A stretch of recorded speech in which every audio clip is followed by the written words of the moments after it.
పరిశుద్ధ నామానికి మహిమ కలుగును గాక. ఈ దినము క్లుప్తంగా ఫలాల గురించి కొన్ని విషయాలు మనం తెలుసుకుందాం. ఇప్పుడు మళ్ళీ యుద్ధం స్టార్ట్ అవుతుంది. సమాధానం పడేట్లే ట్రంప్. నిన్న ట్రంప్ మీద కాల్పులు చేశారు. వాడు సావాల వైట్ హౌస్లో. ఇంకా గొడవలు జరుగుతున్నాయి, ఇంకా యుద్ధాలు స్టార్ట్ అవుతున్నాయి. నాకు సమాధానం పడేట్లా. క్రైస్తవులు అందరూ ఏం చేస్తున్నారు? ఇగో బైబిల్లో ప్రవచనం ఉంది, అదిగో అది ఉంది, ఇది ఉంది అని చెప్పేసి ఇలా ఏం చేస్తారు?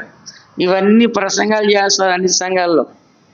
ఇదిగో ప్రభు అక్కడ వచ్చేస్తుంది, అదిగో మూడో ప్రపంచ యుద్ధం వచ్చేస్తుంది, ఇదిగో ట్రంప్ అంచుక్రీస్తు, లేకపోతే వాడు అంచుక్రీస్తు, ఈడో అంచుక్రీస్తు. ఏం చేస్తున్నారు? ఇలా రకరకాలుగా చెప్పి జనాలు ఏం చేస్తున్నారు? భయపడతా ఉన్నారు. అక్కడ ఏం జరగట్లేదు, అన్ని బాంబులు వేసుకున్నారు అన్న. వాళ్ళు మంచిగా ఎంజాయ్ చేస్తారు, యుద్ధాలు చేసుకున్నారు ఏంటి. కాబట్టి అవన్నీ నీ ఊరికే ఫేకు జనాల్ని.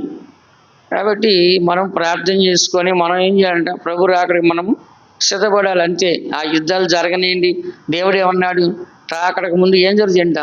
యుద్ధాలు జరుగుతాయి, భూకంపాలు వస్తాయి, దేశంపై దేశము, జనులపై జనులు లభిస్తారు, ఎవరింటి వారి వాళ్ళకి శత్రులు అవుతారు. ఇవన్నీ దేవుడు చెప్పాడు, అది జరుగుతాయి. కానీ కొంతమంది ఏం చేస్తారు? పాస్టర్లు ఒకటి వీడియోలు చేసి యూట్యూబ్లో పెడతాను, ఇది జరిగిపోయింది, అది జరిగిపోయింది, మళ్ళీ ఇది అయిపోయిందని మళ్ళీ మర్చిపోతారు. ఇప్పుడు మణిపూర్లో ఎన్నో జరిగినాయి, మళ్ళీ ఇప్పుడు స్టార్ట్ అయింది. మళ్ళీ మణిపూర్ మండుతూ ఉంది, మళ్ళీ కాల్పులు, చంపటాలు, బాంబులు వేయటాలు, బీభత్సం అయిపోతుంది. కాబట్టి ఇవన్నీ జరుగుతూనే ఉంటాయి. కానీ మనం ఏం చేయాలి? ఇవన్నీ జరిగినప్పుడు వీటిని తప్పించుకోండి. ఏం చేయాలంట? ప్రార్థన చేసి ఏం చేయాలంట?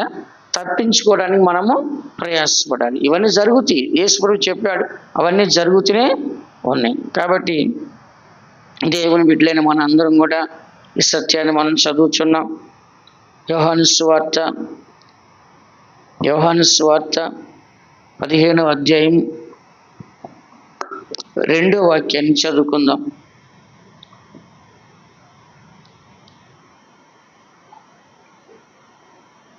యోహాను సువార్త 15వ అధ్యాయం 2వ వాక్యాన్ని చదువుకుందాం. నాలో ఫలింపని ప్రతి తీగను ఆయన తీసి పారవేయును, ఫలించు ప్రతి తీగ మరి ఎక్కువగా ఫలింపవలనని దానిలోని పనికిరాని తీగలను తీసివేయును. ఇక్కడ మనం చదువుతున్న వాక్యంలో యేసు ప్రభు చెప్తున్నాడు పైన, నేను నిజమైన ద్రాక్షవల్లిని, నా తండ్రి వ్యవసాయకుడు, నాలో ఫలింపని ప్రతి తీగను ఆయన తీసి పారవేయును, ఫలించు ప్రతి తీగను మరి ఎక్కువగా ఫలింపవల్లని దానిలోని పనికిరాని తీగలను తీసివేయును. ఇక్కడ మనము 3 వ్యక్తులు మనం చూస్తున్నాం. ఎంతమంది? 1 తండ్రి అయిన దేవుడు, 2 ప్రభు అయిన యేసుక్రీస్తు, 3 సంఘమని మనము.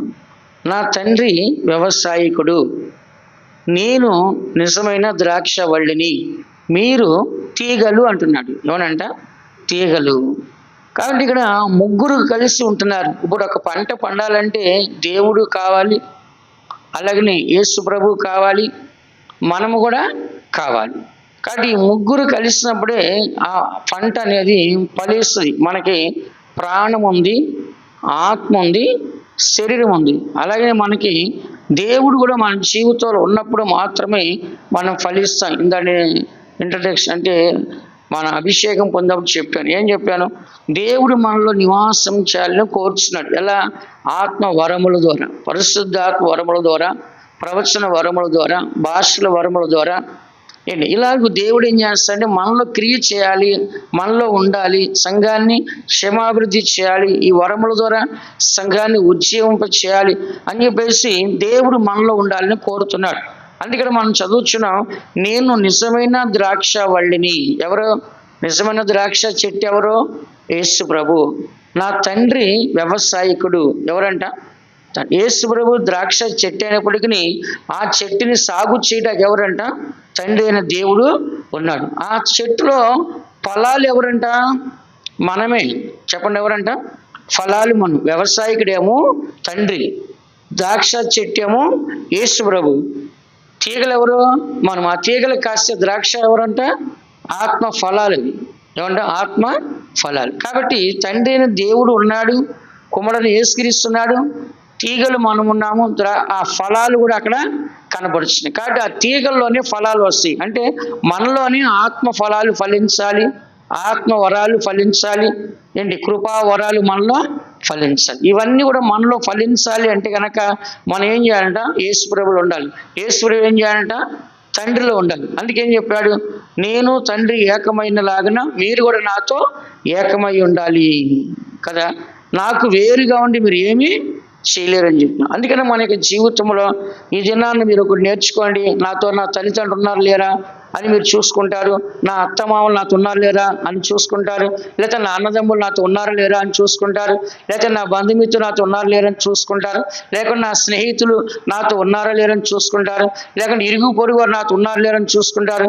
వీటన్నిటికంటే ముఖ్యమైనది మనతో ఎవరు ఉన్నారు లేరని చూసుకోవాలి, దేవుడు ఉన్నాడా లేడా అనేది మనము చూసుకోవాలి. సంసోన్ని దేవుడు వదిలేశాడు, ఆయన చూసుకునేటప్పటికి ఆయన లేడు. అక్కడ చూసుకునేటప్పటికి సంసోను వెతుక్కుంటేటప్పటికి దేవుడు లేడు. సౌలు కూడా వెతుక్కునే సమయం దాకా తన ఇష్టానుసారం జీవించాడు, తిరిగి దేవుడి కోసం వెతికినా దొరకలేదు. కాబట్టి మన జీవితంలో ఏం చేయాలంటే దేవుణ్ణి మనము దొరుకు కాలమందు వెతకాలి, సమీపంలో ఉండగానే వేడుకోవాలి. ఈ దినాల్లో మన నిర్లక్ష్యం ఎక్కువైపోతుంది. బంధువులు ఉంటే చాలులే, స్నేహితులు ఉంటే చాలులే, కట్టుకున్న భర్త భార్య ఉంటే చాలు, కన్న బిడ్డలు ఉంటే చాలు, తోడబుట్టిన అన్నములు ఉంటే చాలు, ఇరుగు పొరుగు వారు ఉంటే చాలు, లేక సంఘస్థం ఉంటే చాలు, డబ్బు ఉంటే చాలు, ఉద్యోగం ఉంటే చాలు.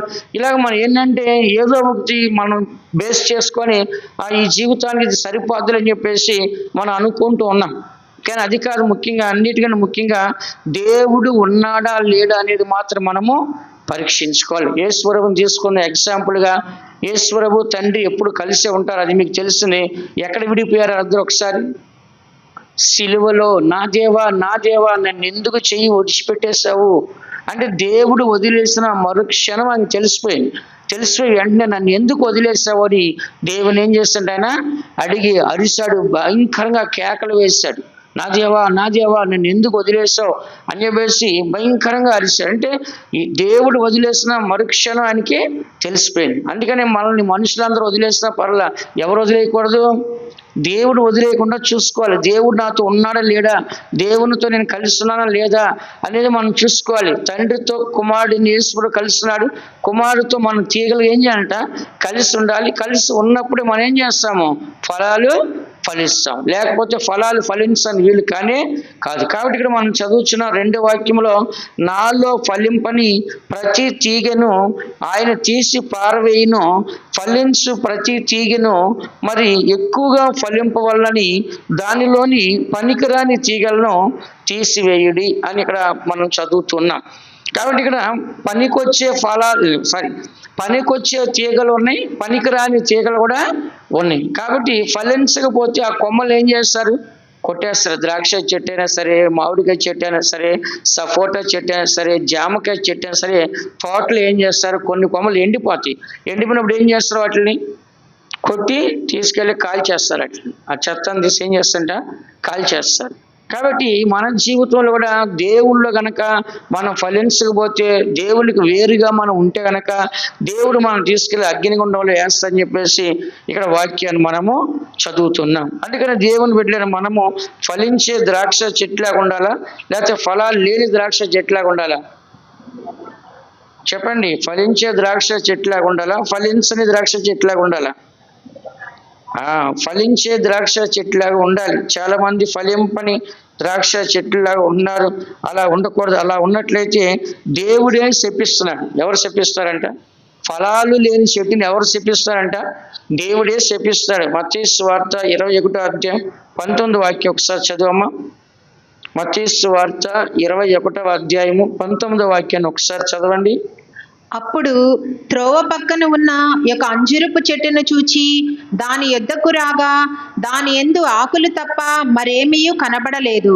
కనుక దానిని చూచి, ఇక మీదట ఎన్నటికి నీవు కాపుకాయ కుందువుగాక అని చెప్పెను. తక్షణమే అంజురపు చెట్టు ఎండిపోయెను. యేసు ప్రభు అంజురపు చెట్టును చూసినప్పుడు దానికి ఫలాలు లేనప్పుడు చెప్పాడు, ఇక మీద నువ్వు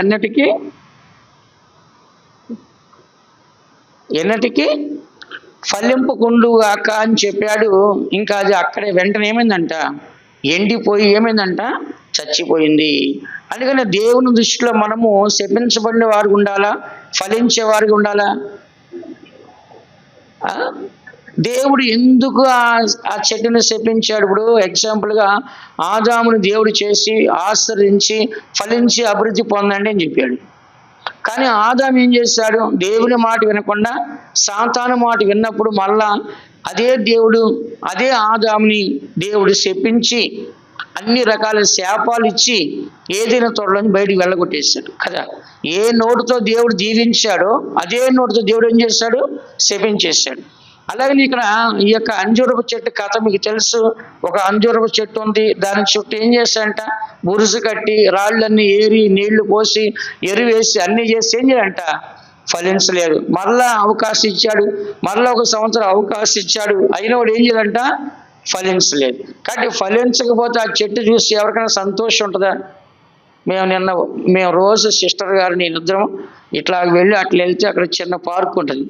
అక్కడ పార్కులోకి వెళ్ళి ఎక్కువ ఉండగానే చుట్టూ రోడ్లో బాగా వాకింగ్ చేస్తాం పొద్దున్న రోజు. అక్కడ ఒక ఖాళీ స్థలం ఉంది. ఆ ఖాళీ స్థలంలో వాళ్ళు అన్ని రకాల చెట్లు పెట్టారు. దానికి అంజూరపు చెట్టుకి చాలా కాయలు కాస్తున్నాయి, ఆ పక్కన పనసకాయ చెట్టుకి చాలా కాయలు కాస్తున్నాయి. సిస్టర్ చూపించారు, చూడమ్మా అంజూరపు కాయలు ఎట్ట కాస్తాయి, ఆ పనసకాయ ఎట్ట కాస్తాయి. కాసినప్పుడు దాన్ని చూసి మనకి ఎట్లా ఉంటుంది? సంతోషంగా ఉంటుంది. ఫలించకపోతే వేస్ట్, అంజూరపు చెట్టు పేరుగా దాంట్లో కాయలే ఉన్నాయి. అట్లానే దేవుడు కూడా ఎవరిని ఎదురు చూస్తున్నాడు? ఫలించేవారు. సంఘంలో అనేకులు ఉంటారు, కానీ ఫలాలు ఇచ్చేవాళ్ళు ఉంటారు, ఫలాలు ఇవ్వని వాళ్ళు కూడా ఉంటారు. అందుకని మనం చదువుతున్న వాక్యంలో దేవుడు ఏం చేస్తాడంటే ఫలాలు ఫలించే చెట్టును కోరుకుంటున్నాడు. అది మంచి ఫలాలు. ఏ ఫలాలు అంట చూడండి. ఎగ్జాంపుల్గా యెషయా గ్రంథంలో 5వ అధ్యాయం 2వ వాక్యం చూడమ్మా. యెషయా గ్రంథము 5వ అధ్యాయం 2వ వాక్యంలో మనం చదివితే కారు ద్రాక్షలు కాసిందంట అక్కడ. ఆయన దానిని బాగుగా త్రవ్వి రాళ్లను ఏరి అందులో శ్రేష్టమైన ద్రాక్ష తీగలను నాటించెను. దాని మధ్యను బురుజు ఒకటి వేయించి ద్రాక్ష తొట్టిని తొలిపించెను. ద్రాక్ష పండ్లు ఫలింపవలనని ఎదురు చూచుచుండెను, కానీ అది కారు ద్రాక్షలు కాచెను. దేవుడు చెప్తున్నాడు, దాన్ని బాగుగా త్రవ్వి రాళ్ళన్ని ఏరి అందులో శ్రేష్టమైన తీగలను వాటి యందు ఉంచెను. దాని మధ్య బురుసు ఒకటి వేయించి ద్రాక్ష తొట్టిని తొలిపించి ద్రాక్ష పండ్లు ఫలింపవలని ఎదురు చూచుచుండెను, గాని అది కారు ద్రాక్షలు కాస్తుందంట. ఏ ద్రాక్షలంట అంటే దేనికి అవి పనికొస్తాయా? పనికిరావు. కారు ద్రాక్షలు అవి దేనికి పనికిరాని ద్రాక్షకాయలు కాస్తుందంట. కాబట్టి దేవుడికి ఫలించే కూడా మంచి ఫలాలు ఇవ్వాలి. ఏదో పిచ్చి ఫలాలు ఫలిస్తే చాలదు. ఇప్పుడు మనం బైబిల్లో రాస్తుంది, ఏమని రాస్తుంది? గర్భఫలం ఉంది, పాప ఫలం ఉంది, నీతి ఫలము ఉంది కదా. కాబట్టి కొంతమంది ఏం చేస్తారు? దురాశ గర్భం ధరించి మరణం కనగా పాపం పరిపక్వమై మరణం కంటుంది కదా. కాబట్టి ఇక్కడ దురాశ వలన ఫలాలు ఫలించేవాళ్ళు ఉన్నారు, మంచి కార్యాల వలన ఫలాలు ఫలించేవారు ఉన్నారు. అయితే మన అందరం కూడా అక్కడ చూసినట్లయితే కారు ద్రాక్షలను చూస్తున్నాం. అంటే ఇలాంటి పనికిమాల ద్రాక్షలు కాసేవారుగా మనం ఉండకూడదు, కానీ మంచి ద్రాక్ష కాసేవారుగా మనము ఉండాలి. నేను పాట పాడింది అక్క, ద్రాక్ష వల్లేసు తీగలు మనమే గదా, ద్రాక్ష వల్లేసు తీగలు మనమే గదా, ప్రభులో నిల్చు వారందరూ బహుగాని ఫలించేదరు, ప్రభులో నిల్చు వారందరూ బహుగాని ఫలించేదరు. మనం చూసినట్లయితే దేవుళ్ళో ఉండి మనం బహుగా ఫలించే మంచి ఫలాలు ఇవ్వాలి. పిచ్చి ఫలాలు ఫలించకూడదు. పిచ్చి ఫలాలు అంటే ఏంటి? చెడు కార్యాలు మనం కనకూడదు, చెడు కార్యాలు మనము ఫలించే వరకు మనం కనపడకూడదు. అందుకనే ఇర్మియా గ్రంథం 2వ అధ్యాయము 21వ వాక్యాన్ని ఒకసారి చదవమా. ఇర్మియా 2వ అధ్యాయం 21వ వాక్యం. శ్రేష్టమైన ద్రాక్షవల్లి వంటి దానిగా నేను నిన్ను నాటితిని, కేవలము నిక్కమైన విత్తనము వలని చెట్టు వంటి దానిగా నిన్ను నాటితిని. నాకు జాతిహీనపు ద్రాక్షవల్లి వలె నీవెట్లు భ్రష్ట సంతానం అయితివి. ఇశ్రాయేల్ ప్రజల గురించి దేవుడు మాట్లాడుతున్నప్పుడు శ్రేష్టమైన ద్రాక్షవల్లి వంటి దానిగా నేను నిన్ను నాటితిని. ఏ ద్రాక్షవల్లి అంట? శ్రేష్టమైన ద్రాక్షవల్లి. ఏ ద్రాక్షవల్లి? శ్రేష్టమైన ద్రాక్షవల్లిగా నేను దాన్ని నాటితిని. కానీ నువ్వేం చేస్తావు? కేవలం నిక్కమైన విత్తనములని చెట్టు వట్టిది కానీ నిన్ను నాటితిని. నాకు జాతిహీనపు ద్రాక్షవల్లిని నీవెట్లు భ్రష్టమైన సంతానము అయితే. అంటే ఇది మనుషులు, అంటే ఇశ్రాయేలు యొక్క సంతానం గురించి దేవుడు మాట్లాడుతున్నాడు. కాబట్టి దేవుని బిడ్డలైన మన అందరం కూడా దేవుని యొక్క సన్నిధిలో దేవుడు మనల్ని శ్రేష్టమైన వారిగా చూడాలని కోరుచున్నాడు. కానీ కారు ద్రాక్షలాగా అంటే జాతిహీనమైన ద్రాక్షలాగా ఉండాలని చెప్పేసి దేవుడు కోరుకోవట్లేదు. కానీ మంచి ద్రాక్షలు కాసేవారిగా ఉండాలని చెప్పేసి దేవుడు కోరుకుంటున్నాడు. అందుకని మనకి జీవితంలో ఈ చివరి దినాల్లోకి వచ్చిన సంఘములో ఉంటే చాలదు, సంఘములో మనము జీవిస్తే చాలదు, సంఘములో మనము క్రీస్తులో ఉన్నామా లేదా, మరి క్రీస్తులో మనం ఫలాలు ఫలిస్తున్నామా లేదా, ఆ ఫలాలు మంచి ఫలాలు ఫలిస్తున్నామా చెడు ఫలాలు ఫలిస్తున్నామా అనే దాని గురించి కూడా మనం చూసుకోవాలని చెప్పేసి దేవుని యొక్క వాక్యాన్ని మనం చదువుతున్నాం. కాబట్టి ప్రతి దేవుని యొక్క బిడ్డలో కూడా దేవుని యొక్క సన్నిధిలో ఒక మంచి ఫలాలు ఫలించే వారుగా మనం కనపడాలి. దేవుడికి పిచ్చి ఫలాలు అవసరం లేదు. పనికిమాలిన ఫలాలని, పనికిమాలిన చెట్లు ఏం చేస్తాడు? ఆయనే కొట్టి పారేస్తున్నాడు. కాబట్టి దేవుడు కొట్టి పారేసే చెట్లులాగా మనం ఉండాలా? చెప్పండి, అలా ఉండాలా? ఉండకూడదు. దేవుడికి మంచి ద్రాక్షవల్లిగా మనము కనపడాలి. ద్రాక్షవల్లి అనేది దేవునికి ఇష్టమైనదిగా, మరి దేవుడు కోరుకునేదిగా అది కనపడాలి. చదవండి, ద్వితీయోపదేశకాండం 32 అధ్యాయం 32 వాక్యం చూడండి.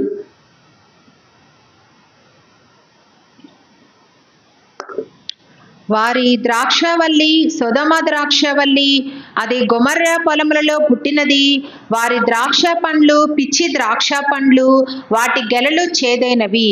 చూసారా, దేవుడు మాట్లాడుతున్నాడు. ఏమని మాట్లాడుతున్నాడు? వారి ద్రాక్షవల్లి సొదొమ ద్రాక్ష, సొదొమ గుమరాల వంటికి పుట్టిందంట. అంటే ఏంటి? సొదొమ గుమరాలు పాపముతో నింపడిన పట్టణాలు. ఏ పట్టణాలు అంట? సొదొమ గుమరాలు ఎలా ఉన్నాయంట? పాపముతో నింపడిన పట్టణాలు. ఎగ్జాంపుల్గా బైబిల్లో మీ అంతా తెలుసు, జలప్రళయం ద్వారా ఏం చేశాడు దేవుడు? భూలోకాన్ని ముంచి పారేశాడు. కానీ అగ్ని ద్వారా ఏం చేశాడు? సొదొమ గుమరాన్ని కాల్చి బూడి చేసి పడేశాడు. కాబట్టి ఇక్కడ సొదొమ గుమరాలు అని చెప్పినప్పుడు అవి పాపముతో ఉన్నాయి. వాటి యొక్క ద్రాక్ష పండ్లు పిచ్చి ద్రాక్ష పండ్లు, వాటి గెలలో చేదైనవి. ఏమంట? వాటి గెల్లలంట చేదైనవి. వారి ద్రాక్ష రసము క్రూర సర్పముల విషము, నాగుపాముల క్రూర విషము. ఇంకొద్దులే, భయంకరంగా చెప్తున్నారు దేవుడు. కాబట్టి ఇక్కడ మనం చూసినట్లయితే కనుక దేవుని పిల్లైన మనము ఏదో పేరు సంఘములో ఉండొచ్చు, కానీ విషముతో ఉండకూడదు. విషం అంటే ఏంటి? ద్వేషములు, శత్రుత్వము, విరోధము, పగలు, కక్షలు, క్రోధములు, ఇవన్నీ మనలో ఉండకూడదు.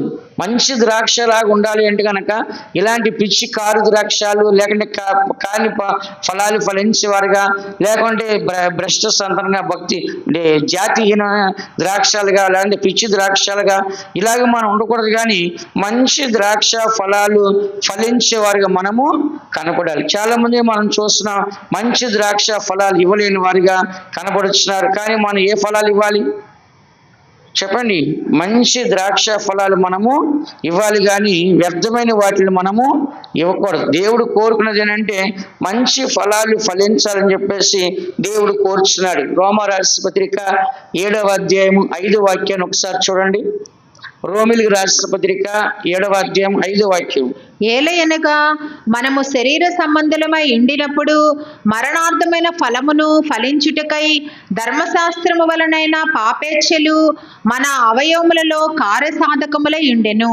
ఇక్కడ మనం చదువుతున్నాం, మనము శరీర సంబంధులమై ఉండినప్పుడు మరణార్థమైన ఫలములు ఫలించుటకై శరీర సంబంధంగా ఉంటే మనకి ఏం వస్తాయంట? మరణార్థమైన ఫలాలు వస్తాయి. మన ఆత్మ సంబంధంగా ఉండాలి. ఫలాలు ఆత్మ సంబంధ ఫలాలు మన పరలోకానికి తీసుకెళ్తే, శరీర సంబంధ ఫలాలు మనకి ఏం తీసుకొస్తాయి? మరణాన్ని, నాశనాన్ని, ముగింపుని. ఏమంట? మరణాన్ని, నాశనాన్ని, ముగింపుని మనకి తీసుకుని వస్తాయి. కాబట్టి మనం మరణార్థమైన ఫలాలు ఫలించాలా? చెప్పండి. ఈ దినాల్లో చాలా మందికి ఎలా ఉందంటే, బ్రతకడం కంటే చచ్చిపోవటం మేలు. ఆ మాట ఎవరు చెప్పారు బైబిల్లో? బ్రతుకుట కంటే చచ్చుటే మేలని ఎవరు చెప్పారు? చి ఎందుకమ్మా ఆయన అట్లా మాట్లాడతారు? అంత గొప్ప పరిస్థితిని అట్లా అనేస్తుంది. ఇవునా? పౌలు గారు అట్లా అనలేదు. బ్రతుకుట అయినా క్రీస్తే, సావైనా మేలే అన్నాడు. కానీ బ్రతుకుడు కంటే చచ్చుడు మేలని అనలేదు. ఇవనా అన్నాడు ఆ మాట. నేను బ్రతకడం కంటే చావటం నాకు మేలని చెప్పి ఎవరితో అన్నాడు ఆయన? దేవునితోనే అంటున్నాడు. ఎవరితో అన్నంట? దేవునితోనే అంటున్నాడు. ఇది నీకు న్యాయం అంటే న్యాయమే. సావటం మంచిది అంటున్నాడు ఆయన. సావటం పరిష్కారం అంటున్నాడు ఆయన. ఎవరితో అంటున్నాడు ఆయన? దేవునితోనే అంటున్నాడు. కాబట్టి దేవుని బిడ్డ మనం ఇక్కడ చదువుతున్నాము. మనము శరీర సంబంధులుగా మనం జీవిస్తే మరణం, ఆత్మ సంబంధం జీవిస్తే జీవం. అందుకని చూడండి, మీరు రోమరాసు పత్రికలో మీరు 8వ అధ్యాయంలో చూస్తే ఆత్మానుసార మనస్సు 6వ వాక్యం, 8వ అధ్యాయం 6వ వాక్యం. ఆత్మానుసారమైన మనస్సు జీవమును సమాధానమున ఉన్నది. పైన చదవము కొంచెం. శరీరానుసారులు శరీర విషయముల మీద మనస్సునుంతురు, ఆత్మానుసారులు ఆత్మ విషయముల మీద మనస్సునుంతురు. శరీరానుసారమైన మనస్సు మరణము, శరీరానుసార మనస్సు. కాబట్టి శరీరానుసారమైన ఫలాలు ఉంటాయి. అవేమంటారు? అట్లీ మరణ ఫలాలు. ఏ ఫలాలు అంట? కాబట్టి దేవుని బిడ్డగా మనందరూ కూడా శరీర ఫలాలు ఫలించుకోవాలి. బైబిల్ ఏం రాస్తుంది? గలతీ సంఘం ఎట్లా ఉందంట, దాని ఫలాలు చూడండి ఒకసారి. గలతీ సంఘాన్ని గురించి పౌలు గారు చెప్పాడు. ఎంత చక్కగా చెప్పాడు చూడండి. వాళ్ళు దేంట్లో స్టార్ట్ చేశారో, దేంట్లో కంప్లీట్ చేశారో ఆయన స్పష్టంగా చెప్పాడు. గలతీ రాసిన పత్రిక 3వ అధ్యాయం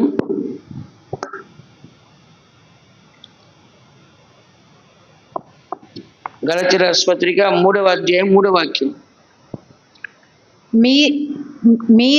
మీరింత అవివేకులైతిరా, మొదట ఆత్మానుసారముగా ఆరంభించి ఇప్పుడు శరీరానుసారముగా పరిపూర్ణులగుదురా. ప్రారంభమేమో ఆత్మానుసారంగా ఆరంభించారు, కంప్లీట్ చేసేవాడు ఎలా మారిపోరంట? శరీరానుసారంగా. అంటే వాళ్ళ ఆత్మ ఫలాలు ఫలించలా. ప్రారంభమేమో ఆత్మానుసారంగానే ప్రారంభించారు, కానీ ముగింపు ఎలా ఉందంట?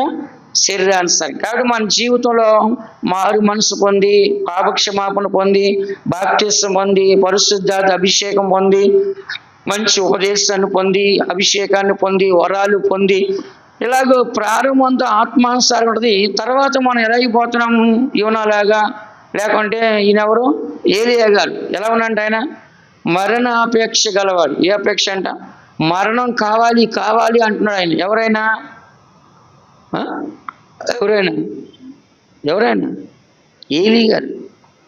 ఏలియా గారు. కాబట్టి దేవుని బిడ్డ మనందరం కూడా దేవుని యొక్క సన్నిధిలో ఈ సత్యాన్ని మనం గుర్తుపెట్టుకోవాలి. జీవితం ప్రారంభము ఆత్మానుసారంగా ఆరంభించి మనం ఏం చేయాలంట?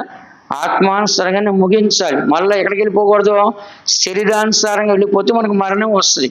అని నేను ఇక్కడ చదువుతున్న వాక్యంలో ఆత్మ ఫలాలు ఫలించాలా, మరణ ఫలాలు ఫలించాలా? మనం చెప్పండి. మరణ ఫలాలు కావాలా, ఆత్మ ఫలాలు కావాలా? ఆత్మ ఫలాలు మనకి కావాలి. మంచి ఫలాలే మనం ఫలించాలి, కానీ కాని ఫలాలు ఫలించకూడదు. మత్తయి సువార్త 7వ అధ్యాయము 17వ వాక్యాన్ని ఒకసారి చదవండి అమ్మా. అలాగుననే ప్రతి మంచి చెట్టు మంచి ఫలములు ఫలించును, పనికి మాలిన చెట్టు కాని ఫలములు ఫలించును. ఇక్కడ మనం చదువుతున్నాం, ప్రతి మంచి చెట్టు మంచి ఫలాలు ఫలించును, పనికి మాలిన చెట్టు ఏం చేస్తంట? కాని ఫలాలు అసలు పనికిరావు. అలాంటివి ఫలించకూడదు. కానీ ఫలించకూడని ఫలాలు ఏం చేస్తంట? ఫలిస్తాయి. కాబట్టి మనం మంచి ఫలాలు ఫలించాలా, కాని ఫలాలు ఫలించాలా? చెప్పండి. పనికి మాలిన ఫలాలు ఫలించాలా, పనికొచ్చే ఫలాలు ఫలించాలా? పనికి మాలిన ఫలాలు తీసుకెళ్ళి అమ్మితే ఎవరైనా కొంటారా? పనికి మాలిన ఫలాలు తీసుకెళ్ళి ఇస్తే ఎవరైనా కొంటారా? చెప్పండి, కొంటారా? కొనరు. ఇప్పుడు మీరు ఏదైనా కొంటే ఏం చేస్తారు? దాన్ని తీసుకొని చుట్టూ రౌండ్గా తిప్పి దాన్ని పిసికి ఏం చేస్తారు? మెత్తగా ఉందా, గట్టిగా ఉందా అని ఏం చేస్తారు? పరీక్ష చేసుకుంటారు. ఒక దాన్ని కొనాలంటే కనుక ఏం చేయాలి? అన్నీ ఏరేస్తారు, కింద నుంచి ఏరి అట్లా అట్లా కొనేది ఏమో తర్వాత సంగతి. కానీ వాడి చూసే వాడికి బీపీ లెగుస్తూ ఉంటుంది. ఏమని? మొత్తం కెలిగేస్తారు, కష్టపడి సర్దాను, మంచి అన్ని ఏరేస్తున్నారు, పైన ఎన్ని ఎత్తుకుపోతే లావు పెద్ద ఎత్తుకుపోతే మిగతా నేను ఎట్ట అమ్ముకొని వాడికి ఎంత కోపం వస్తుందంటే అంత కోపం వస్తుంది. అందుకని ఇక్కడ మనం చూసినట్లయితే మంచిగా ఏరుకుంటామా, చెడ్డ ఏరుకుంటామా? ఇతర నేను మార్కెట్కి వెళ్ళినప్పుడు ఏదైనా తీసుకురావడానికి వెళ్తే చేయి పెట్టనీయట్లేదు వాళ్ళు, నాకు కోపం వస్తుంది. ఇంకా తర్వాత ఆలోచించే, ఇట్లా అయితే కాదు, చేయి పెట్టి మనం ఏరుకునేది ఎక్కడ అని చూపితే రిలయన్స్ పోవచ్చు, మోరుకు పోవచ్చు, ఇప్పుడు కేపీఎన్ అనుకొని పెట్టారు, కొన్ని ఇంకా పెట్టారు. అక్కడికి వెళ్తే ఏం చేయొచ్చు? మనము మంచి ఏరుకొని ఎంత కావాలో అంత తీసుకొని రావచ్చు. అదే మార్కెట్కి వెళ్తే పావు కేజీ ఇవ్వరండి, అర కేజీ ఇస్తారు, కేజీ ఇస్తారు అంటాడు. ఇక్కడ అలా కాదు, 100 గ్రాములు తీసుకున్నా ఇస్తారు. నీకు ఎంత కావాలో చక్కగా ఏం చేయొచ్చు అంట, ఏరుకోవచ్చు. అందుకని నేనేం చేస్తాను, నేనే స్వయంగా వెళ్ళి శుభ్రంగా మంచి అని తీసుకొని వస్తాను.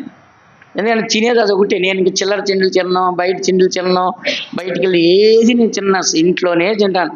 ఇక బయట అనేది ఎక్కడ నేను ముట్టుకోను. ఎందుకంటే ఆరోగ్యం పాడైపోద్దని చెప్పేసి ఏది పడేది నేను తిన్నాను. అందుకని చెప్పేది అంటే ఎవరైనా అంటే మంచి ఫలాలే కావాలని కోరుకుంటారు కదా, పిచ్చి కావాలని కోరుకుంటారా? మొన్న విజయవాడ పోయాము. విజయవాడ పోయినప్పుడు ఒక దగ్గర సిస్టర్ ఉంది, పాస్టర్ గారు కొద్ది కొబ్బరి బొండం తాగుతాం ఆపండి. సరే ఆపాను. ఆపిన తర్వాత వాడు చాలా కొబ్బరి బొండాలు పెట్టాడు. పెట్టిన తర్వాత పైన చూస్తే చాలా బాగున్నాయి. నేను చెప్పాను అది కొట్టండి అన్న. రేట్ ఏం బేరమాడలేదు, అది కొట్టమేమో అని ఎండిపోయిన కాయ కొడుతున్నాడు వాడు. నాకెందుకు అది? ఇక నాకు బీపీ లేచింది. అరే పనికి మాలినాడా, నువ్వు మనిషివనా? మంచి కొట్టమంటే మంచి ఎందుకు కొట్టు, డబ్బులు ఇస్తాను నేను అడిగిన, అవి కొట్ట నేను, ఈ అన్నీ అయిన తర్వాత అది అమ్ముతా అన్నాడు. ఇంకా కోపం వచ్చి వెళ్ళిపోయి అక్కడి నుంచి. ఎవరికైనా ఎలా ఉంటుంది? మంచిదే కొనుక్కోవాలని ఉంటుంది కదా, పిచ్చిది కొనుక్కోవాలి ఎవరికి అనిపిస్తుంది చెప్పండి? డబ్బులు ఇస్తా అన్నాం, అయినా కొట్టను అంటున్నారు.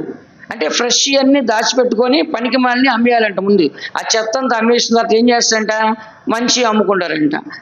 ముందు మంచి అమ్మేస్తే పిచ్చి ఎవరు కొనరు కదా. ఎందుకు ఇదంతా చెప్తున్నా అంటే, మనమే తీసుకుంటే మంచి అయితేనే మనం కొనుక్కున్నాం, మంచి అయితేనే మనం తింటాం కదా. అప్పుడు మరి దేవుడికి కూడా మంచి కావాలి వద్దా?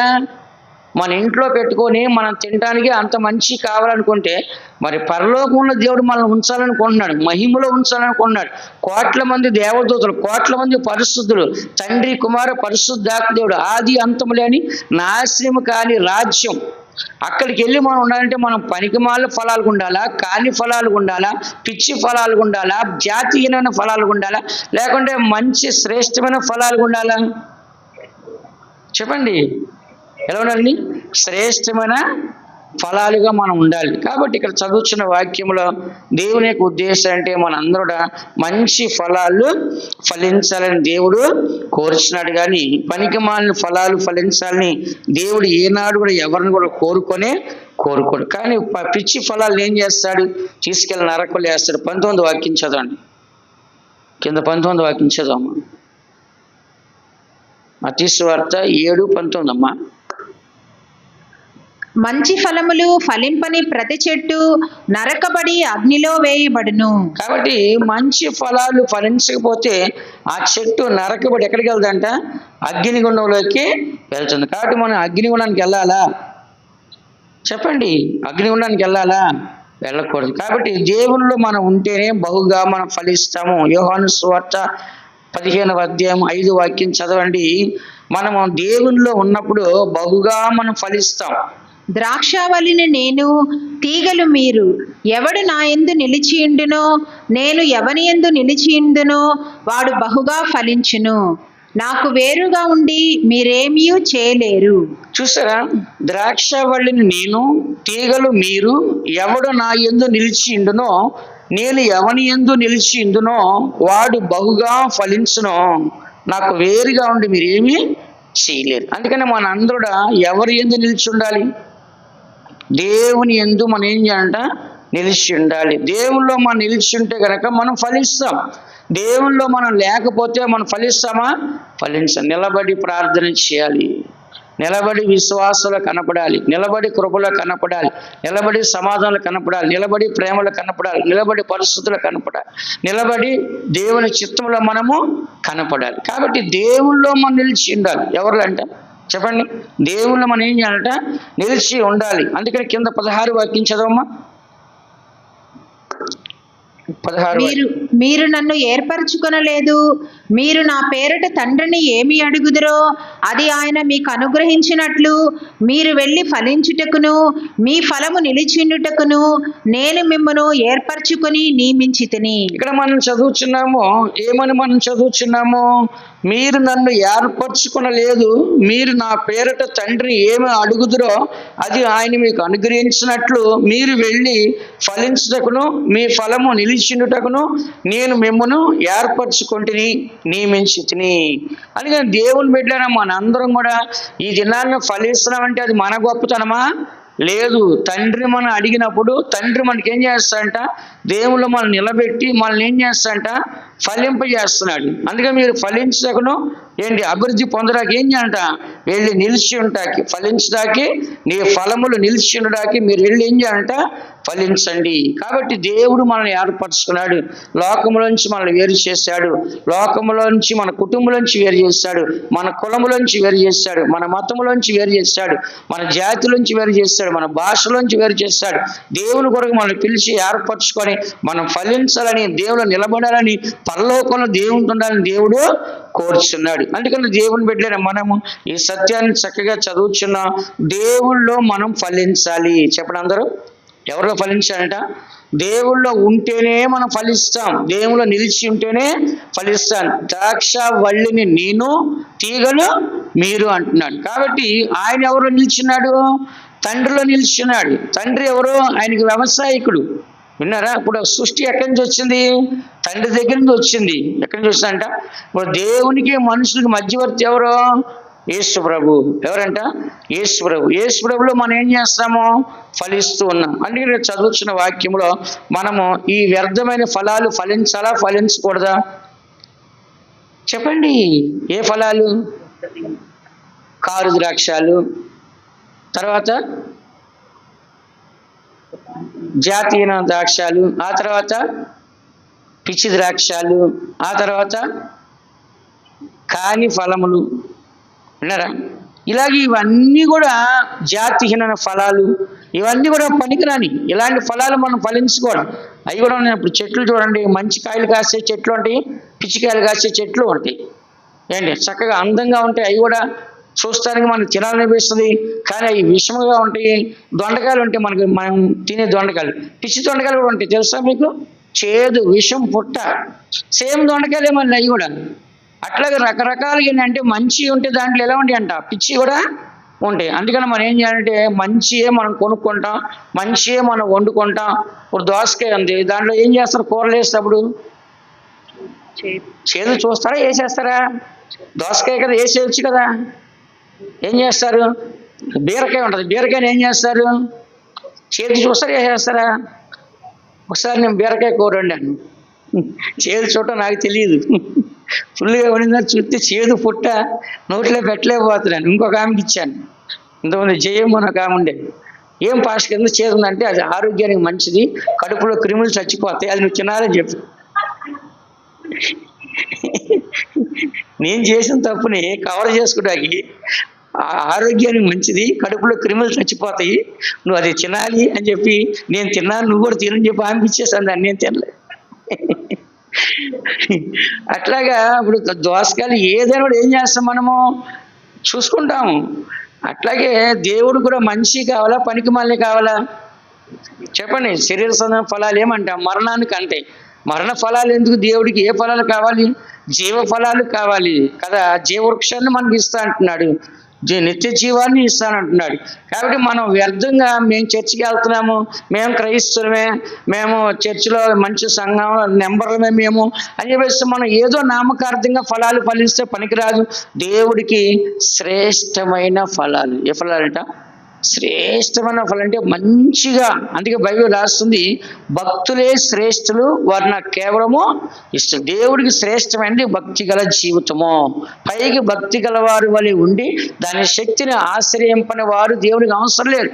ఆ భక్తిలో శ్రేష్టంగా ఉండేవారు దేవునికే కావాలి. శ్రేష్టంగా ఉన్నదాన్ని దేవుడు వెతికి దాన్ని తీసుకుంటాడు. అందుకే చదువుతున్న వాక్యంలో ఇప్పటి వరకు కూడా మన ఇంట్రడక్షన్ మొదటి పాయింట్ మనం చూసినట్లయితే, మొదటి ఫలం ఏ ఫలం ఫలించాలి చదవండి. మారు మనస్సు. ఏ ఫలం అంటే మారు మనసు అనే ఫలాన్ని మనము పొందాలి. ఎందుకంటే మనము మారు మనసు అనే ఫలము కనుక మనం పొందకపోతే మనం ఏమవుతుందంట, నరకబడి అగ్నిగుండంలో వేయబడతాం. అందుకని మత్తయి సువార్త 3వ అధ్యాయం 7వ వాక్యాన్ని చదవండి అమ్మా. అతడు పరిసయ్యులలోను సద్దూకయ్యులలోను అనేకులు బాప్తిసము పొందవచ్చుట చూచి, సర్ప సంతానమా, రాబోవు ఉగ్రతను తప్పించుకొనుటకు మీకు బుద్ధి చెప్పిన వాడెవడు? మారు మనసుకు తగిన ఫలము ఫలించుడి. ఇక్కడ ఏమని చెప్తున్నాడు, పరిసయ్యులు సద్దూకయ్యులు అనేకులు బాప్తిసం పొందడానికి వచ్చినప్పుడు వాళ్ళని చూసి బాప్తిసం ఇచ్చు యోహాను గారు ఏమన్నాడు, సర్ప సంతానమా. ఏమన్నాడు? ఎవరి సంతానం అంట? సర్ప సంతానమా, రాబో ఉగ్రతను తప్పించుటకు నీకు బుద్ధి చెప్పిన వాడు ఎవడు? మారు మనసుకు తగిన ఫలము ఫలించింది. ఇక్కడ చెప్తున్నాడు, పరిసయ్యుల్లోనూ సద్దూకయ్యుల్లోనూ అనేకులు బాప్తిసం పొందవచ్చుట చూచి సర్ప సంతానమా. వాళ్ళు ఏమంటున్నారంట అంటే వాళ్ళందరూ ఎవరో దేవుని సంతానము కారు. బాప్తిసం పొందక ముందు, మారు మనసు పొందక ముందు మన ఎవరమే దేవుడి సంతానము కాదు. ఎలా కాదంటే మనము సాతాను సంతానంగా కనబడుతూ ఉన్నాం. అందుకనే పేతురు గారు ఏం చెప్పాడు, మారు మనసు పొంది పాపక్షమాపణతో బాప్తిసాన్ని పొందండి. కాబట్టి ప్రతి మనుష్యుడు ఏం చేయాలంటే మొట్టమొదటిగా మారు మనసు పొందాలి. మారు మనసు పొందితే ఏం చేయాలంట, బాప్తిసాన్ని పొందాలి. అప్పుడు మనము ఒక ఫలం అనేది ఫలిస్తాం. అంతకుముందు మారు మనసు పొందకముందు పాప ఫలాలు మనం ఫలించే వారికి ఉన్నాం, సర్ప సంతానంగా మనం ఉన్నాం, సాతాను వెంబడించే వారికి మనం ఉన్నాం. కానీ ఇప్పుడు మారు మనసు పొందరత, పాపక్షమా పొందరత, ఆ సర్పం మనలో ఉంటుందా చచ్చిపోద్దా? నా మాట సమాధానం చెప్పండి. సర్పం చచ్చిపోద్దా బ్రతికిద్దా? సర్పాన్ని మనం ఏం చేస్తాం, చంపేస్తాం. మారు మనసు పొందామంటే దాన్ని చంపేసిన తర్వాత మనం వేరొక మనసు మనం పొందుకున్నాం అంటే పాత మనసుని చంపేస్తాం. పాత మనసు సర్ప సంతానం అంటే సాతాను మనసు. ఎవరి మనసు అంట? సాతాను అవ్వ యొక్క మనస్సు చెరుపునట్లుగా మీ మనసును చెరుపునేమో. కాబట్టి సాతాను ఫస్ట్ మనిషిని ఎక్కడ చెరిపేస్తుంది? మనసులో. ఎక్కడ చెప్పండి? మైండ్ పాడు చేస్తుంది. ఫస్ట్ ఒక మనిషి చెడిపోయాడు, ఏం చెడిపోద్ది?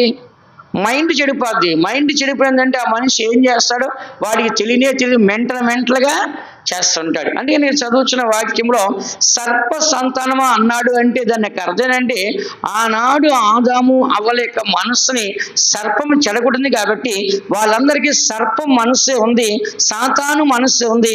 ఇప్పుడు ఆ మనస్సు మీరు తీసివేసుకొని బాప్తిసం పొందడానికి వచ్చారు. ఆ మనస్సును తీసివేసి బాప్తిసం పొందిన మీరు ఇప్పుడు మారు మనసు పొందిన తర్వాత మారు మనసుకు తగిన ఫలాలు ఫలించాలి. అంటే కొత్త జీవితాన్ని మీరు ప్రారంభించిన తర్వాత కొత్త జీవితాన్ని చేయాలి. పాత జీవితం ఏం చేయాలి? మనము వదిలేయాలి. చెప్పండి అందరూ, పాత జీవితం ఏం చేయాలంట? వదిలేయాలి. మీకు అర్థమైందా సర్ప సంతానం అంటే? కాబట్టి ఈ సంతానం ఎక్కడి నుంచి వచ్చింది? అవ్వలో నుంచే వచ్చింది. అవ్వలోకి ఎవరు వచ్చారు? సర్పము దూరింది. ఎవరు దూరారంట? ఆ సర్పము దూరి ఏం చేస్తుందంట? అవ్వ మనసు అంతా పాడు చేస్తుంది. అందుకే పౌలు అన్నాడు, సర్పము అవ్వ మనసుని చెరుపునట్లుగా మీ మనసులో కూడా చెరుపునేమో అని నాకు భయం వేస్తుంది అంటున్నాడు. అమ్మ చదువు 2 కొరింథీ 11వ అధ్యాయం 2వ వాక్యమా చూడండి. 2 కొరింథీ 11వ అధ్యాయం 2వ వాక్యమా 3వ వాక్యమా? 3. సర్పము తన కుయుక్తి చేత హవ్వను మోసపరిచినట్లు మీ మనస్సులను చెరపబడి క్రీస్తు ఎడలనున్న సరళత నుండి పవిత్రత నుండి ఎట్లైనను తొలగిపోవునేమో అని భయపడుచున్నాను. ఇక్కడ ఏమంటున్నాడు? సర్పము తన కుయుక్తి చేత అవ్వను మోసపరిచినట్లు మీ మనస్సులను చెరపబడి, అంటే అవ్వ యొక్క మనస్సును పాడు చేస్తుంది. అలాగే మీ మనసును కూడా సాతాను చెరిపి క్రీస్తు ఎడలనున్న సరళత నుండి పవిత్రత నుండి ఎట్లయినా తొలగిపోనేమో అని భయపడుచున్నాను. చెడిపోతారేమో, చెడగొట్టేస్తారేమో అని మీ విషయంలో ఏం చేస్తారంటే ఆయన భయపడుచున్నాను. కాబట్టి దేవుని బిడ్డలు మనము చెడిపోకుండా ఉండాలంటే సర్ప సంతానంగా మనం ఉండకూడదు, సర్పము యొక్క మనస్సు మనలో ఉండకూడదు. అందుకే నేను చదువుచున్న ఈ యొక్క మంచి ఫలములు, ఏ ఫలములు అంటే మంచి ఫలములు అని చెప్పినప్పుడు మారు మనస్సు, బాప్తిస్మము, పశ్చాత్తాపడాలి. ఏం పడాలంట? మారు మనస్సు, బాప్తిస్మము, పశ్చాత్తాపడి మనం ఏం చేయాలంటే దేవుని యొక్క సన్నిధిలో తిరిగి మన జీవితాన్ని నూతనపరచుకోవాలి. ప్రకటన గ్రంథము 2వ అధ్యాయం 16 వాక్యం చూడండి. ప్రకటన గ్రంథము 2వ అధ్యాయం 16 వాక్యం చూడండి. కావున మారు మనసు పొందుము, లేని ఎడల నేను మీ యొద్దకు త్వరగా వచ్చి నా నోట నుండి వచ్చు ఖడ్గము చేత వీరితో యుద్ధము చేసేదను. ఇక్కడ దేవుడు పెర్గమా సంఘానికి చెప్తున్నాడు. ఏ సంఘం అంట? పెర్గమా సంఘానికి ఏమని చెప్తున్నాడంటే, కావున మారు మనసు పొందుము, లేని ఎడల నేను నీ యొద్దకు త్వరగా వచ్చి నా నోటి నుండి వచ్చు ఖడ్గముతో వీరితో యుద్ధము చేశాను. కాబట్టి మారు మనసు పొందకపోతే దేవుడే చంపుతా అంటున్నాడు. ఏ మనసు పొందకపోతే సాతానిక మనస్సు మనం విడిచిపెట్టాలి. సాతానిక మనస్సులోంచి బయటికి రావాలి. సాతాను మనస్సుతోనే మనం ఉంటే ఏమవుతాం? ఖడ్గముతో చంపబడతాం. చెప్పండి అందరూ, ఏం చేయాలంట? ఖడ్గముతో చంపబడతాం. కాబట్టి దేవుని బిడ్డ మన అందరం కూడా చంపబడకుండా ఉండాలి అంటే కనుక మారు మనసు మనము పొందాలి. ఇప్పుడు మనం ఎగ్జాంపుల్గా ఒక పిల్లోడు ఒక తప్పు చేసి ఆ తప్పు చేయడం పదే చేస్తూ మానకుండా ఉంటే ఏం చేస్తాం? ఇంకోసారి చేస్తా అని చెప్పి ఏం చేస్తాం? మనం బాగా కొడతాము, భయంకరంగా కొడతాం. ఎందుకు కొడతాం? మనము దాన్ని మానిపించడం కోసం. అలాగే దేవుడు కూడా మనల్ని ఎందుకు శిక్షిస్తాడు? నాశనం చేపిస్తాడా? నాశనం చేయాలని దేవుడు శిక్షిస్తాడా? లేదు. ఆ అలవాటు నుంచి తప్పించాకి గద్దించి బుద్ధి చెప్పి భయం చెప్పి ఆ చెడుతనం నుంచి బయటికి లాగటం కోసం ఏం చేస్తాను? దేవుడు మనల్ని శిక్షిస్తాడు. నువ్వు మారు మనసు పొందకపోతే సాతానుతో ఉంటే నువ్వు చచ్చిపోతావు. నువ్వు పాపం వల్ల వచ్చే జీతము మరణం. కాబట్టి నువ్వు పాపం వల్ల చావకుండా ఉండాలంటే ఆ సాతాన్ని విడిచిపెట్టి, ఆ మనస్సుని విడిచిపెట్టి ఏం చేయాలి? ఇక్కడికి దేవుని యొద్దకే రా అంటున్నాడు. అందుకని మన అందరం కూడా మారు మనసు పొందితే చాలదో, మారు మనసుకు తగిన ఫలాలు మనం ఏం చేయాలంట? ఫలించాలి. ఫలించకపోతే కనుక ఆ జీవితం అంతా వ్యర్థమే. చాలా మంది చూడండి, బాప్తిసం పొందేస్తారు. దేని బాప్తిసం పొందారంటే, మాకు క్రైస్తవుల పెళ్లి ప్రకారం జరగాలనుకున్నందుకు, క్రైస్తవ పెళ్లి జరగాలంటే బాప్తిసం పొందితేనే మాకు పెళ్లి చేస్తా అన్నారు కాబట్టి బాప్తిసం పొందా అన్నారు. మరి కొంతమంది ఎందుకు బాప్తిసం పొందావు అంటే వాళ్ళు చెప్తున్నారు, నాకున్న సమస్యలు అన్నీ పోవాలంటే బాప్తిసం పొందితే నాకు సమస్యలు పోతాయని చెప్పారు, అందుకే బాప్తిసం పొందా అని. ఒకరిని పట్టుకొని అడిగి, ఎరా ఎందుకురా నువ్వు బాప్తిసం పొందావు అంటే, నాకు పట్టిన దెయ్యం పోద్దని చెప్తే నేను బాప్తిసం పొందా అంటున్నాను. అంటే బాప్తిసాన్ని ఏం చేస్తున్నారు? పిచ్చిగా ఇచ్చేస్తారు. బాప్తిసం అట్లాగా తీసుకునేది మారు మనసు పొంది పాప క్షమాపణ నిమిత్తము బాప్తిసం పొందండి. ఎందుకంటే మారు మనసు పొంది పాప క్షమాపణ నిమిత్తం ఏం చేయాలంట? బాప్తిసాన్ని మనము పొందాలి. మారు మనసు పొందకుండా, పాప క్షమాపణ పొందకుండా, పశ్చాత్తాపడకుండా బాప్తిసం పొందితే దాని వలన ఏమన్నా ప్రయోజనం ఉందా? చెప్పండి, ఉందా? అందుకని కొంతమంది ఏం చేస్తారు? ఇలాంటి పిచ్చి బాప్తిసాలు పొందుతున్నారు. యథాప్రకారంగా సినిమాలు చూస్తున్నారు, యథాప్రకారంగా బ్రాందీ తాగుతున్నారు, యథాప్రకారంగా అన్ని పాపాలు చేస్తున్నారు. కారణం ఏంటి? వాళ్ళకి మారు మనసు లేని బాప్తిసం. ఏ బాప్తిసం అంట? మారు మనసు లేని బాప్తిసం. మారు మనసు బాప్తిసం ఏంటి? ఇవన్నీ మనం మానేసి ఇక మీద నేను పరిశుద్ధంగా జీవిస్తానని చెప్పి తీర్మానం చేసి బాప్తిసం పొంది అక్కడి నుంచి క్రొత్త జీవితాన్ని ప్రారంభించాలి. ఒకరు పరలోకంలో ప్రవేశించాలంటే కొత్తగా జన్మించాలి, అంటే మారు మనసు. నీటి మూలంగా జన్మించాలి, బాప్తిసము. ఆత్మ మూలంగా జన్మించాలి, పరిశుద్ధాత్మ అభిషేకం. ఒక క్రొత్త జీవితం అనేది మనలో ప్రారంభం అవ్వాలి. అంతేగాని నేను మారు మనసు పొందాను, నేను క్రైస్తవ కుటుంబంలో పుట్టాను, చిన్నప్పటి నుంచి చర్చిలోనే పెరిగాని చెప్పేసి నువ్వు అలాగే ఉంటే కనుక నీలో ఏ ఫలాలు ఉండవు. అందుకని అది కాదు. ఈ దినాన్ని మనం మారు మనసు పొందితే దానికి తగిన జీవితం మనం చేయాలి. బాప్తిసం పొందితే దానికి తగిన జీవితం మనం చేయాలి. పరిశుద్ధాత్మ పొందితే దానికి తగిన జీవితం మనము చేయాలి. అంతేగాని ఏదో నేను మారు మనసు పొందేశాను, బాప్తిసం పొందేశానంటే దానికి తగిన జీవితం ఏది? ఇప్పుడు మనం మారు మనసు పొంది బాప్తిసం పొందాక సత్యం తెలిసిన వాళ్ళు ఏం చేయాలి? కంపల్సరీ దశమాకి ఇవ్వాలి. కొంతమంది పెంతుకోసలో బాప్టిస్ట్ ఇంటి అందరూ పొందారు, కానీ దశమాగలు ఎవరు? సత్యం ఎక్కడ తెలుసు వాళ్ళకి? కొత్త ఆత్మ దశమాకి ఇమ్మని అడగరు, వాళ్ళకి చెప్పరు, వాళ్ళకి తెలియదు. కానీ మారు మనసు పొంది బాప్టిస్టం పొంది పరిశుద్ధాత్మ పొంది సంఘంలో విశ్వాసం ఏం చేయాలి? వాక్యాన్ని అనుసరించి దశమాకి ఇవ్వటము చేయాలి. అది మనం ఒకరు చెప్తే వచ్చేది కాదు, సత్యం అనేది ఉంది అక్కడ. కాబట్టి దేనికి తగిన ఫలాలు దానికి మనం ఏం చేయాలంట? ఫలించాలి. అందుకే ఇక్కడ చదువుతున్నాము. మొట్టమొదటిగా మనం చూసినట్లయితే కనుక మారు మనస్సు, బాప్తిస్మము, పశ్చాత్తాపము, దీనికి తగిన ఫలాలు ఏం చేయాలి? మనము ఫలించాలి. ఇలాగ ఫలించకపోతే దేవుడు ఏమంటున్నాడు? తన నోటి నుండి వచ్చే ఉమ్ము వేస్తా అన్నాడు. ప్రకటన గ్రంథము 3వ అధ్యాయం 16 వాక్యం చదవండి. నీవు వెచ్చగానైనను చల్లగానైనను ఉండక నులివెచ్చనగా ఉన్నావు కనుక నేను నిన్ను నా నోట నుండి ఉమ్మివేయను ఉద్దేశించుచున్నాను. నీవు వెచ్చగానైనను చల్లగానైనా ఉండక, ఇటు వెచ్చగా ఉండట్లేదు, చల్లగా ఉండట్లేదు. ఎలా ఉన్నారంట? నులివెచ్చగా ఉన్నారు గనుక నేను నిన్ను నా నోటి నుండి వచ్చి ఉమ్మి వేయను ఉద్దేశించను. అంటే ఒక మనిషి మీద కాంట్రకిచ్చి ఉమ్మేసి అంటే అంతకంటే నీచమైన వాడు ఇంకొకడు ఉండడం. ఎంతో నీచమైన వాడి మీద ఏం చేస్తాం? మనము ఉమ్ము వేస్తాం. కాబట్టి దేవుడు కూడా అంత అసహించుకొని నేను ఉమ్ము వేస్తానన్నంటే దాన్ని అర్థం ఏంటి? మారు మనసు లేకపోవటం వలన. ఏ మనసు అంట? ఏ మనసు చెప్పండి? చల్లగా అయినా లేడు, వెచ్చగా అయినా లేడు. అతను ఎలా ఉన్నాడంట? నులివెచ్చగా ఉన్నాడు. అతని జీవితంలో మార్పు అనేది లేదు. అందుకని మన జీవితంలో మారు మనసు పొందడానికి మనం ప్రయాసపడాలి.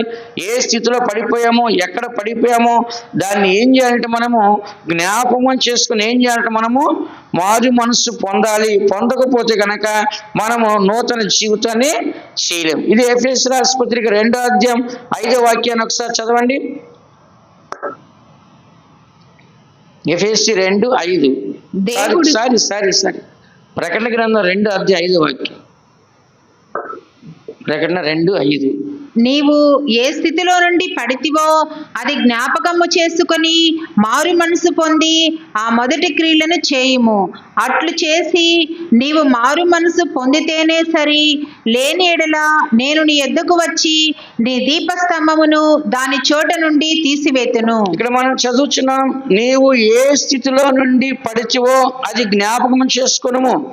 ఏ స్థితిలో ఉండి మంచి జీవితంలోంచి కింద పడిపోయావో ఆ పడిపోయిన స్థితిని జ్ఞాపకం చేసుకొని మారు మనసు పొందు. అంటే ఇప్పుడు ఒక మంచి జీవితం చేస్తున్నాము, సడన్గా ఏం చేస్తాం? మనం పాపంలో పడిపోతాం. పాపంలో పడిపోయిన తర్వాత ఏం చేయాలి?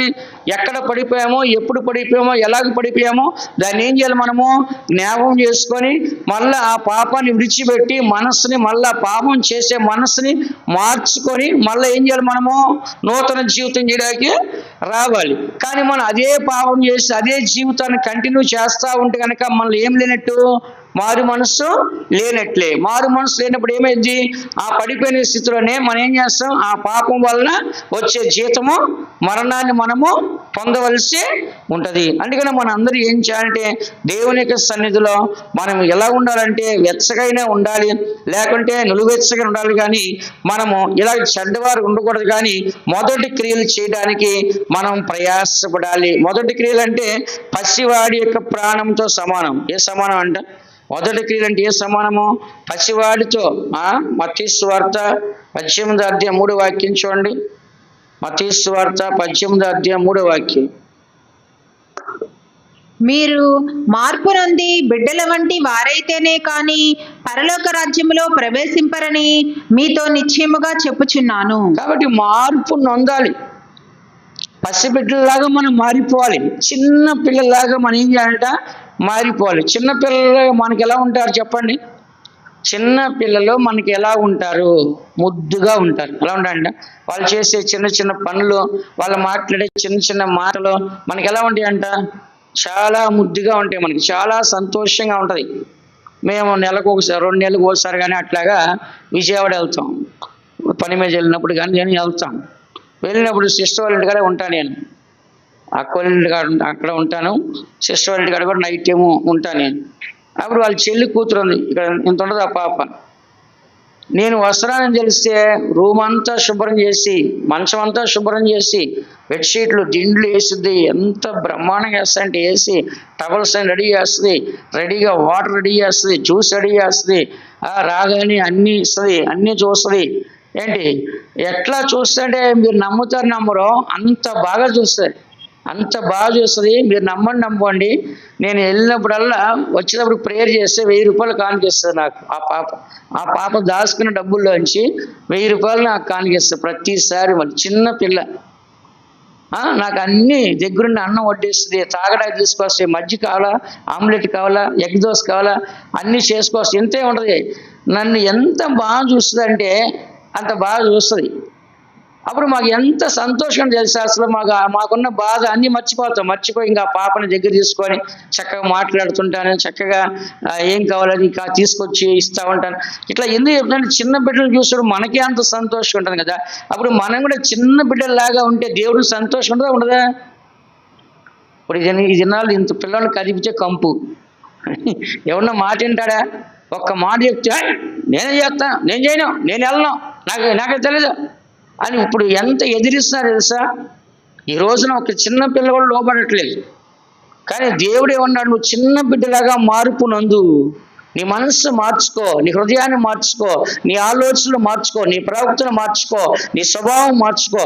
పసిబిడ్డలాగా తయారైతే నీలో ఏ పాపము లేనప్పుడు ఎక్కడుంటావు నువ్వు? పరలోకంలో ఉంటావు. ఎక్కడ అన్నాడు దేవుడు? పరలోకంలో ఉంటావని అంటున్నాడు. అందుకనే దేవుని బిడ్డలైన మనం ఈ సత్యాన్ని మనం చదువుతున్నాం. కాబట్టి ప్రతి మనిషి జీవితంలో మార్పు కావాలని దేవుడు కోరుచున్నాడు. మనము మారు మనస్సు అనే ఫలాన్ని మనము ఫలించాలి. అందరి కళ్ళు మూసుకోండి. ఇది కొంతవరకే మనం నేర్చుకున్నాం, మిగతాది వచ్చే వారం మనం నేర్చుకుందాం.